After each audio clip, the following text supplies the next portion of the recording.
సంపూర్ణంగా శ్రద్ధాభక్తితో అందరూ నిర్వహించుతున్నారు.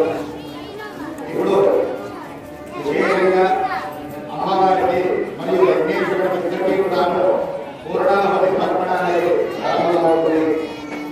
అమ్మవారికి ఎంతో ప్రీతికరమైనటువంటి అనేకమైనటువంటి ద్రవ్యాలతో అదైన తర్వాత మహాపూర్ణాహుతి చేస్తున్నాము. దానివల్ల అందరూ కూడా శ్రద్ధాభక్తితో అమ్మవారికి ప్రార్థన చేసుకోండి. అమ్మవారి యొక్క ఆశీర్వాదంతో ఈ యొక్క పూర్ణాహుతితో మనం మొత్తం నుంచి చేసినటువంటి సంపూర్ణమైనటువంటి ఫలాన్ని ఆ అమ్మవారికి అందరికీ అదే రకంగా మనం ఏదో ఒక సందర్భంతో ఈ యొక్క యాగాన్ని ప్రారంభం చేశామో ఆ సంపూర్ణమైనటువంటి ఫలాన్ని అమ్మవారు మనకి ఇచ్చి కాపాడుతున్న వల్ల అదే రకంగా ఈశ్వరెడ్డి గారు సంకల్పం చేసినటువంటి లోక కళ్యాణార్థంగా ప్రారంభం చేసినటువంటి ఈ యొక్క భక్తగిన మహాయాగం యొక్క సంపూర్ణమైనటువంటి ఫలాన్ని ఆ జగన్మాతను అందరికీ ఇచ్చి కాపాడుకుని రావాలని చెప్పేసి ఆ జగన్మాతను ప్రార్థన చేసుకోండి. అందరూ చెప్పుకోండి.